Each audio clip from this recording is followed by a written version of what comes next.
Hello and welcome back to another week where we finally have a new stage, unique smash attacks, and King Dedede having the same special from Brawl? Yeah, that's not very interesting. This is NSBD!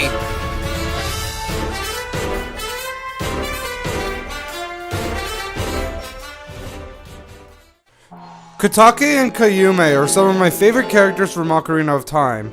Not only were they really fun characters, but they were incredibly fun bosses, and it makes sense for them to pop up in the Gerudo Valley stage, or Gerudo Valley, whatever you pronounce it. I highly doubt they are just background, as it makes more sense for them to be a stage hazard, judging from the fire that we see in this screenshot. It also seems to take apart the bridge, similar to how the Bridge of Elden stage works in Super Smash Bros. Brawl. I'm not 100% sure though, if the fire and the bridge are related. It could just be that the bridge comes up on its own, and in this particular screenshot the fire is at the same time as the bridge falls down. And there's a good chance they aren't. But the fire here is one of the Granny's power in Ocarina of Time, as they can use fire, while the other one uses ice powers. I wonder how it will work in this game, especially the ice powers. My theory is the fire appears to be making like a wall, blocking off to get to the other side. Koume will make a wall of ice on the opposite side of the bridge to do a similar thing. Perhaps they will even merge at some time to make Twin Rova, and will do both effects at the same time. I can see that happening with both grannies here. The bumper is back and seems to have a much more bright appearance. And thank God they chose it over the flipper, though I'm not surprised, seeing as it wouldn't make sense for the flipper to come back when the bumper was just in Brawl. I hope it's a bit less powered, as if you throw it at someone in Brawl, it does an insane amount of knockback. The brightness also seems to make it more noticeable, and therefore easier to maneuver around because you can see it better, which is good because it will make the item less frustrating. The back is really nice, and it's cool that they put that much detail into it, but that's all I really have to say about this. Why did they have to waste a day showing this? Just why? This is more useless than the picture where we saw the Nintendo staring at the goddamn TV. What Sakurai is pretty much saying is that it's the exact same move from Brawl, and I really have no idea why we needed to see this. Ooh, one day we should have a screenshot showing Mario having fireballs. That should be interesting, right guys? I just hope the attack works a bit better, as it was kind of a bit useless in Brawl. Now that's more like it. This picture shows something we have never seen in Smash Bros. Before, diagonal smash attacks. However, it works a bit differently from the other smash attacks, as according to what Sakurai says, you have to press A first, then tilt the control stick. While normally, you have to hold the control stick at the same time you press A or B. This will make Little Mac even more of an interesting fighter, as he has 2 more smash attacks than any other character.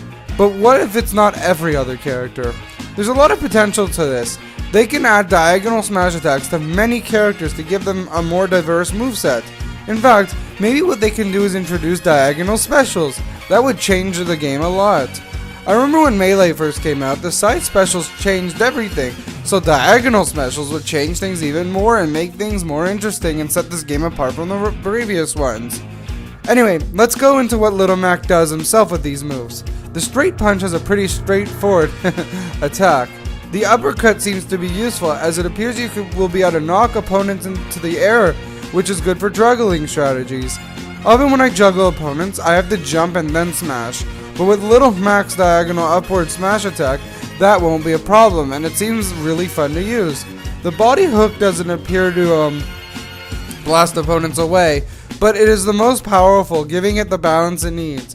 There's a strong possibility what it could do is trap your opponents in the ground, similar to how Donkey Kong's side special works, where it does a great amount of damage but no knockback. Finally, a new stage! It's been how long? It's also pretty interesting that it's another Animal Crossing stage. I always assumed the only Animal Crossing stages we'd see are just Smashville stages.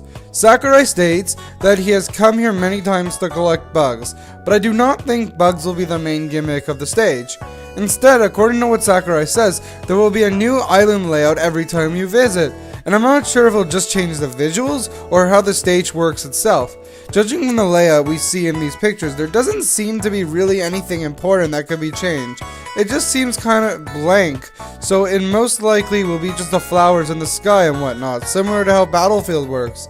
Though this could be the standard version of the stage, and there could be different versions that will include more and more obstacles. It's really hard to tell.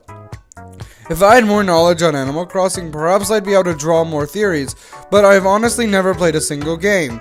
Maybe the aforementioned bugs will appear in one version of the stage. Once again, thank you for staying tuned to this week's NSBD. I've been pronouncing it wrong. My own title wrong.